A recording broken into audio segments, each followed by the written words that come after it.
Já, við ætlum að ræða eitthvað sem stundum kallað neyðar ástand hjá almenningi í landinu, húsnæðiskrísan. Þetta einmitt yfirskrift fundar sem að fer fram í vorstjörnunni á 5. kvöldið núna í þessari viku. Þar mun til dæmis Guðmundur Hrafn Arngrímsson, formaður leigjendasamtakanna, flytja erindi og sitja í panel held ég. María Pétursdóttir, formaður málefnahóps Öryrkjabandalagsins húsnæði og mörgum finnst eins og að húsnæðiskrísunni sé ekki gefinn sá gaumur sem skildi. Við héldum kannski síðast að það yrði kosið einhverjum lausnir í þessum málum en maður sér það nú kannski ekki alveg í dag og til dæmis sú staða sem margir leigjendur eru í að þurfa að borga miklu hærri fjárhæð á mánuði í leigu heldur en þeir þyrftu að gera ef þeir kæmust inn í húsnæðiskerfið sem það komast ekki vegna greiðslumats. Þetta eru mjög áhugaverðar staðreyndir. Nú, einn fyrirlesarana á fyrrnefndum fundi á 5. kvöldið ónefndur, það Kristín Heba Gísladóttir, framkvæmdastjóri Vörðu sem rannsóknarstofnun vinnumarkaðarins ASÍ og BSRB og hún hingað komin til okkar að Rauðaborðinu. Vertu velkomin. Takk. Ertu sammálað svona því sem að ég nefndi aðeins í inngangnum að við heldum kannski að lausnir á því sem kallast í yfirskrift þessa fundar neyðarástand í almenningi í landinu, húsnæðiskrísan, að við heldum kannski að lausnir yrðu fyrirferða meiri og umræðum þessi máli yrði svona myndi halda áfram að var ákveðin stigmögnun fyrir síðustu kosningar. Ég veit það ekki alveg. Ef ég kannski svona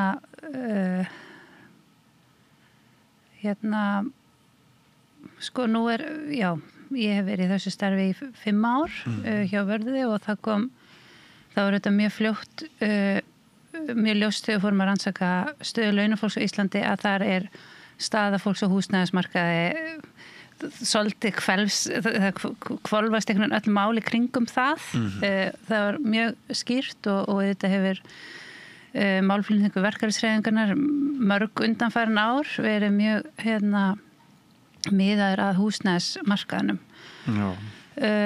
Hins vegar kannski lítið breyst og ég svo sem öfunda ekkert fólk sem að þarf að finna út úr húsnæðismálum. Ég get ímyndað mér að þetta sé mjög flókið viðfangsefni.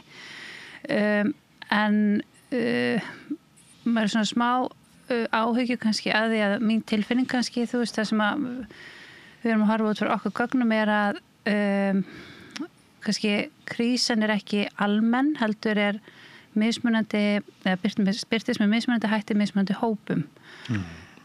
Og kannski stundum minni áhugi eða lágværari krafa breytingar sem að tengjast ákveðnum hópar sem tilheyra lægri stéttum samfélagsins, innflytjöndum, einstæðum foreldrum og einhleypum, þú veist, sem við sjáum að standa verra við á húsnæðismarkaði. Og svona á þessum 5 árum hef ég kannski orðið svona sífellt minna og minna bjartsýnni á úrbætur, sérstaklega þegar það beinast svona að þessum hópum, ef ég tala svona núna frá hjartanu. Þá það kannski svona mín tilfinning. Og eiga þessir hópar sem þú nefnir, eiga þeir sér kannski ekki sterka málsvara sem stendur svona miðað við? Mér finnst það er svona spurning hvert maður horfir, en mér þykir verkalýðshreyfingin hafa auðvitað verið mjög öflug og svona beitt sem með þeim hætti sem að hægt að ég held. En stundum hefur maður svona tilfinningar að sjá kannski svona gjá í samfélaginu á milli mismunandi hópa þar sem að kannski skiljum ekki nægilega vel aðstæður fólks í láglaunastörfum og innflytjenda og við getum ekki sett okkur alveg í spor þeirra hópa. Hvers vegna get ég ekki svarað en þetta svona tilfinningin. Já. En þarna ræðir þú fyrirgreinda hópa og einn sá hópur, svona framtíðarhópur sem að maður kannski sér fyrir sér að ætti að vera áhyggjuefni þá enn fleiri Íslendinga því að það varði enn fleiri Íslendinga og það eru sem sagt möguleikar ungs fólks á húsnæðiskaupum. Þarna ekki spurt svo mikið stétt, það eiginlega bara virðist mér spurt fjármagn. Að fjármagn þurfi að fylgja unga fólkinu frá heimilunum til þess að þau ná að brúa bilið, komast inn í kerfin.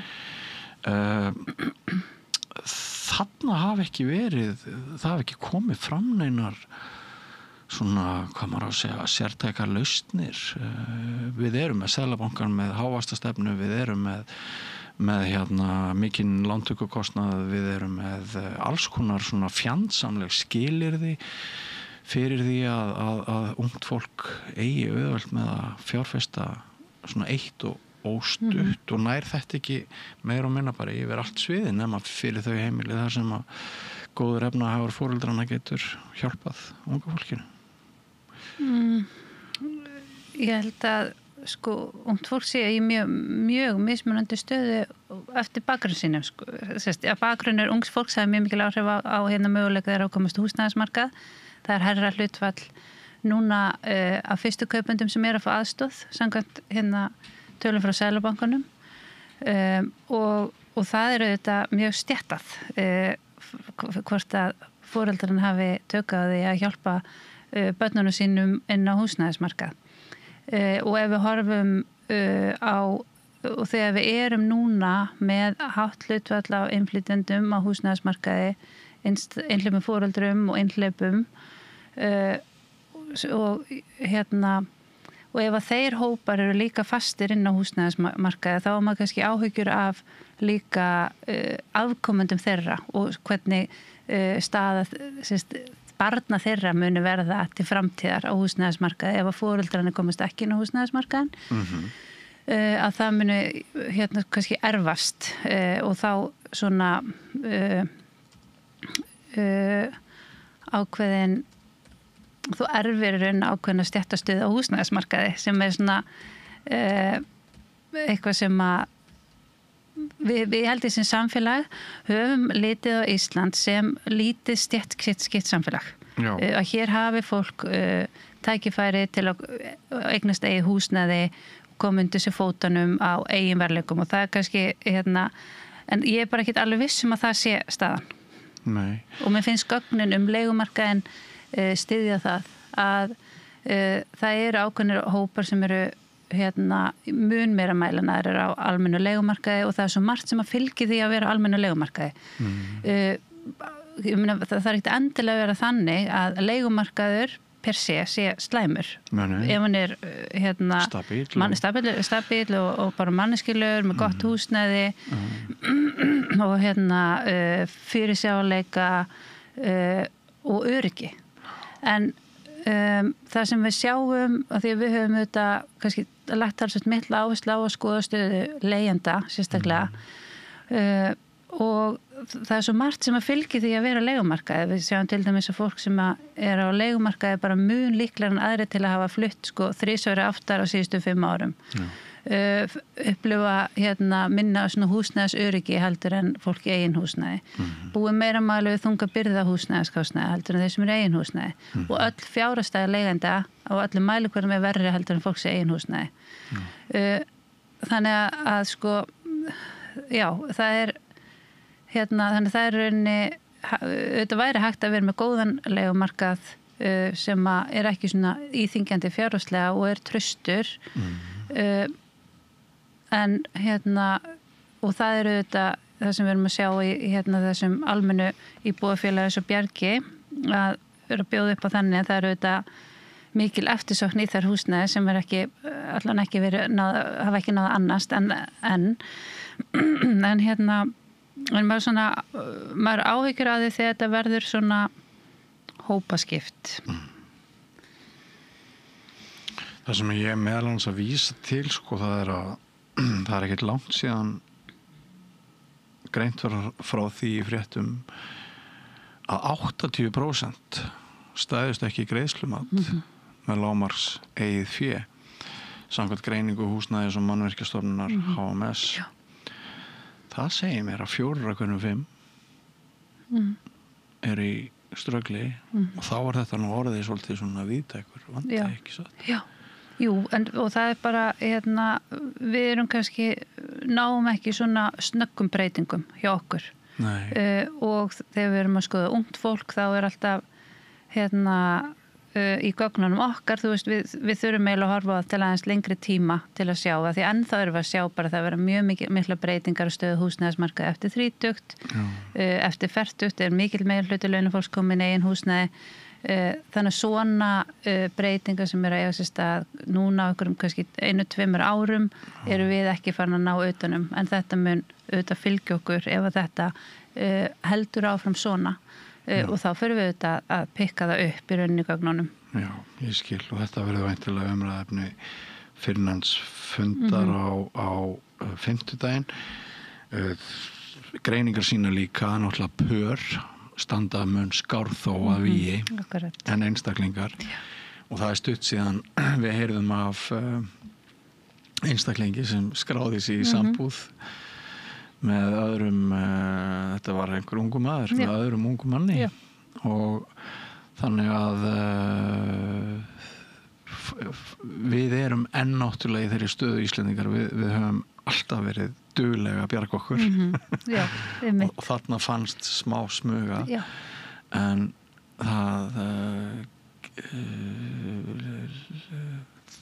það er kannski til marks á ég að segja örvæntingu sko, þegar fólk grípur til svona meðal. Já, þetta er náttúrulega bara, þú veist, þetta erum við búin að sjá ítrekað að það einhvern veginn að reka heimili einn með eina tekjur er á Íslandi bara virkilega erfitt og það er hvort sem það er hjá einhleypum eða einhleypum foreldrum að þetta bara er mjög þungt. Þungur húsnæðiskostnaður og líka bara þungur rekstur heimilis fyrir einar tekjur. Já. Myndi maður einhvern tíma geta að sé fyrir sér að bankarnir myndu bara standa fyrir einhvers konar samfélagslegu átæki til þess að greiða götur? Nú ertu komin út fyrir mín þekkingu. Já. Þannig að við förum ekki... Ég segi bara pass. Förum ekki frekar út í það. En hvað svona ykkar gögn, nýjustu gögn, mér skilst reyndar að það sé ekkert langt í glæni gögn, en svona ykkar síðustu gögn þessa hópa sem þú hefur hér mest verið að ræða hvað er svona mest sláandi og fréttnæmast í þessum efnum í samhenginu? Það kannski bara það er rauninni hægt að horfa á hópana sem eru á leigumarkaði innflytjendur, einhleypir foreldrar og einhleypir það er rauninni þeir eru verst settu hópanir á öllu þeim svona vikstöðum sem við erum að mæla. Þetta eru hópanir sem búið verstu fjárhagsstöðuna, bara almennt allir mælikvarðin sem við notum mjög marga mælikvarða til að skoða fjárhagsstöðu. Þetta eru líka hópanir sem búið við, sem er hæst hlutfall þessara hópa sem mælast með slæma andlega heilsu. Og eru þeir sem eru mestu mæli á almennu leigumarkaði og það sem við veitum á leigumarkaði er þessir ítrykkuðu flutningar hjá mjög mörgum, húsnæðið er alltaf öðruvísi þannig að leigjendur er miklu meira mæli í húsnæði sem er 59 fermetrar eða minna eru bílskúr, herbergi, atvinnuhúsnæði þú veist allir þessi þætti sem við sjáum varlega fólki eigin húsnæði þannig að þetta er og svo slæm andleg líðan þannig að þetta er dálítið svona hvað ég segja, ef að það er svona vilji til að breyta og laga að þá held ég að það sé mjög eðlilegt og það sem verkalýðshreyfingin gefur alltaf gert að horfa á húsnæðismálin sem eitthvað svona grundvallarþátt og mannréttindi sem maður getur svona vonað að myndi svo aðeins smitast yfir aðra þætti sem við erum að mæla til dæmis í okkur fjárhagsstöðuna og heilsu ef ekki að þá hefur maður bara áhyggjur á þessi stað muni versna hjá þessum hópum Sko og af því þú segir að þessi lína á milli fjárhagslegra erfiðleika og andlegra heilsu sem að maður skilur vel og ég er svo heppinn að það var eitt skeið í mínu lífi þar sem að ég bara var við fátæktarmörk og ég þekki álagið sem að fylgir því að ég sé heppinn á því að ég kom svo upp úr því og hef þá samanburð en verður til stéttaskipting til framtíðar með þessu eru margir sem hafa það skýtt að það bitnar á börnunum þeirra og Já, ég meina það við og ég man mjög vel eftir því þegar við byrjum í fyrsta skipti að mæla svona fjárskort sem að varða þá börn launafólks og ég man bara núna verður nú heldur betur tekið til hendinni og nú munir hlutinu breytast hugsa ég bjartsýni minni en að því að það var svona fyrst þegar við vorum að fá þessa niðurstöður í hús þegar maður sá bara gríðarlega hátt hlutfall foreldra sem gæti ekki út af fjárskorti leyft börnunum sem raunin að taka þátt í fullu skólastarfi að því oft bara skólastarf mjög háð fjárútlátum foreldra. Það eru skólaferðalög og það alls konar þemadagar og sérstakt nesti og því miður bara hópi foreldra sem hafa ekki efni á þessum kostnaði og það sem fyrir utan tómstundir og sem bara nauðsynlegu klæðnaður að geta gefa börnunum sínum matinn sem hún vill gefa þeim að borða en ekki ódýrasta matinn. Þetta bara raunveruleiki sem við sjáum hjá íslensku launafólki eða launafólki á Íslandi og mun algengari í þessum hópum þannig að þetta að hafa afleiðingar nú þegar En skólamáltíðinar ættu eitthvað að styðja við skólamáltíðinar eru þá frá með þessu hausti og þannig það og svo þetta komið skólagögnin og það inn fyrir nokkrum árum síðan fyrr þannig að það hafa verið tekið mjög mikilvæg skref í að jafna hlut barna í skólakerfinu en eftir standa samt ákveðnir þættir og síðan þetta líka við spyrjum líka hvort að foreldrar hafi út af fjarskort ekki geta leyft börnunum sem að taka þátt svona bara í félagslífi með vinum það til dæmis að fara í afmæli til vinar og þú ert að koma með 500 kall í afmælisgjöf þú veist, svo ertu kannski eru 4 börn saman eða eitthvað, það eru 2000 það ekki rými fyrir þetta á allt og mörgum heimilum og það þar eru einhleypi foreldrar og innflytjendur sem standa langverst. Já, þetta mjög sláandi og sem sagt flestir þeirra sem hafa það verst þeir eiga ekki húsnæði. Nei. Sko að því ég myndist á það áðan að maður heyrir þetta oft að fólk, kannski láglauna fólk borgi 350 krónur í leigu en ef það væri komið inn í íbúðakerfi þá myndi það kannski sleppa með 250 eða eitthvað svoleiðis. Já. Hvað þetta að segja? Já, við erum auðvitað að sjá að almenn íbúðakerfi greinilega að taka við þeim hópum sem við sjáum að eru verst settir. Það kannski, við höfum verið að skoða út frá því þannig að það erum að sjá að það alltaf algengar að til þess einhleypi foreldrar sé í bjargi eða þessum óhagnaðardrifnu leigufélögum og það bara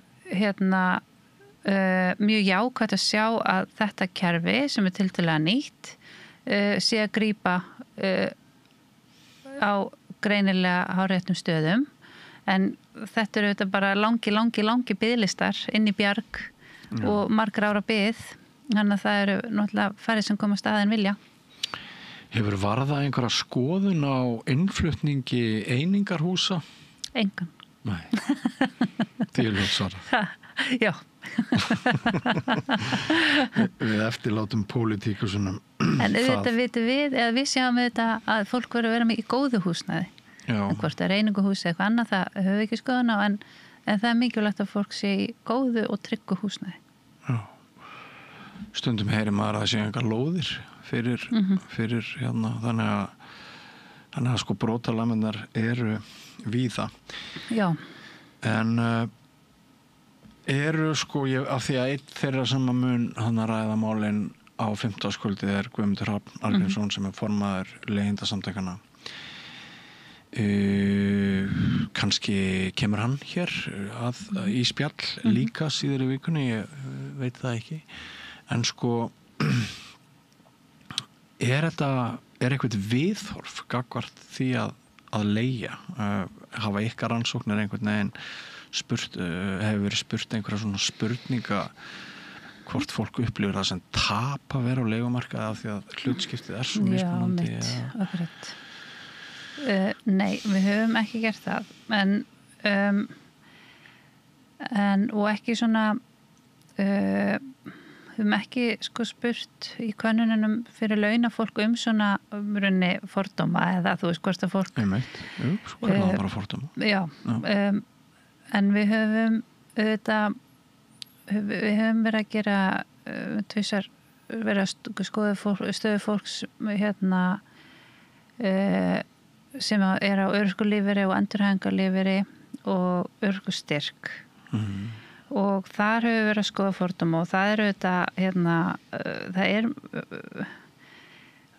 og fólk finnur mjög mikið fyrir fordóma og rosalega víðsvegar bæði hérna frá stofnunum samfélagsins sem átt að leita til og hérna en líka frá bara fjölskyldu og vinum og svona nærumhverfinu, þannig að það svona virðist vera mjög víða sem að fólk er að mæta hindrunum og við höfum líka aðeins skoða eða við erum tekið viðtöl við unga konur á erlendum uppruna sem hafa lent utan vinnumarkaðar og skóla, svo kallar nýtungmenni og það upplöfu líka einmitt svona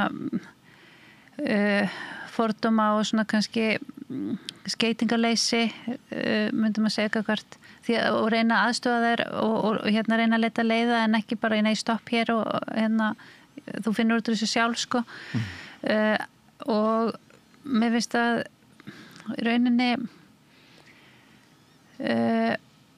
ég myndi svona alveg bara taka því sem gefnu að fólk finnir fyrir sjálft og upplifa það fordóma yfir stöðu sinni húsnæðismarkaði að því ég held að og mér finnst það stundum þegar við erum að ræða bara niðurstöður úr stöðu launafólks sem við erum að varpa ljósa mismunandi fjárhagsstöðu, mismunandi hópa að það er alveg hérna það er svolítið við reynum að leita já, er bara þau unnan ekki að vinna eða við leitum eitthvað svona skýringa í að fólk sé bara ekki nógu duglegt en í stað þess að reyna að horfa minnstur og svo að byrja af hverju leggst þetta svona mismunandi hópa og er samfélagsgerðin þannig að hún styðji misvel undir mismunandi hópa og þess vegna falli sumir einhvern veginn neðar. Þannig ég myndi bara, og maður fyrir líka bara að lesa viðtöl og horfa viðtöl fólk sem er á leigumarkaði, svona lýsa svona ákveðinni jaðarsetningu, ekki svona sama tilfinning eða gagnvart heimili, þú veist, og það er svo ótryggt. En við höfum einhvern veginn eigin húsnæði það og hérna sko eignarétturinn, einhvern veginn ótrúlega hérna viðurkenndur hjá þeim sem eiga eignir en þetta er hérna þó sérst að leigumarkaði þá er þetta heimilið þitt og með sama hérna gildi fyrir fólk. Það hafa svo sem orðið ófyrirséð áföll eins og Grindavíkur harmleikurinn sem að sprengi náttúrulega markaðin á okkur tímapunkti en svo eru líka sko þessi fyrirtæki sem að maður hérna veit ekki alveg hvaða orð maður á að hafa sem að virðast kaupa upp húseignir í stórum stíl bara til þess að græða á þeim, okra á þeim og láta annað fólk skilvisa leyendur að greiða upp fasteigninnar. Hvað, erum við eitthvað að detta úr þeirri hugsun að einmitt að ætti bara verið réttur allra að hafa örugt þak yfir höfuðið á þess að borga augun úr? Kannski svona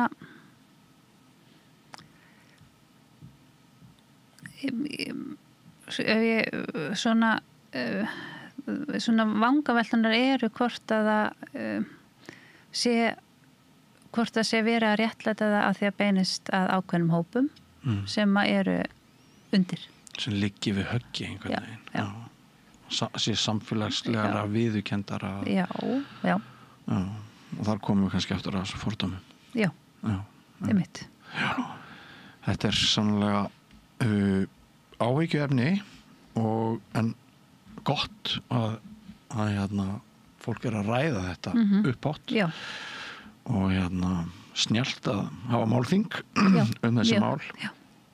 En finnst þér of velilagt að kalla þetta ástand húsnæðiskrísu? Ég myndi nú bara segja að það sem við vitum húsnæðismarkaðinn sýnir að það er ákveðin krísa, það sem við erum bara með óreguleraðan leigumarkað sem að leigjendur vilja komast af en sjá ekki fyrir sér að þeir muni geta og þó að ég meina, flest launafólk er í eigin húsnæði eða meiri hluti launafólks er í eigin húsnæði en vandi leigjenda og þeirra sem eru að reyna að komast inn á húsnæðismarkaðinn, hann er auðvitað krísa og það er krísa fyrir okkur öll og eitthvað sem ætti að laga. Já, það gæti líka verið fólki nýði ákveðin svona atgerfiskrísa til framtíðar ef unga fólkið okkar telur sig vera rekst á vegg. Já, af því að það er stutt að fara annað. Það er stutt að fara annað. Allur heimurinn er undir hjá mörgum. Já. Mér finnst sjálfum pólitíkin ekki vera að fjalla þetta sem skildi. Mér finnst sjálfum að umræðan sem hefur verið á þingi núna þessar fyrstu vikur á þessu vetrarþingi, hún lítið svolítið framhjá þessu. En kannski eru allir bara óbissi í samtímanum og nútímanum til þess að geta hugsað fram. En við höldum áfram umræðu þessi mál og þið haldið áfram hjá Vörðu að rannsaka þessi mál. Þakka þér, Kristín Ebba, fyrir að koma hér og leggja umræðunni lið með þessum hætti og gangi þið vel á fimmtudaginn. Takk. Og eins og ég nefndi áðan þá verðum við með meiri umfjöllun þennan málaflokk nú í vikunni og jafnvel bara á næstu vikum. En ekki fyrir langt, meira efni hér á Samstöðinni við Rauðaborðið eftir andartak. Velkomin á Samstöðina.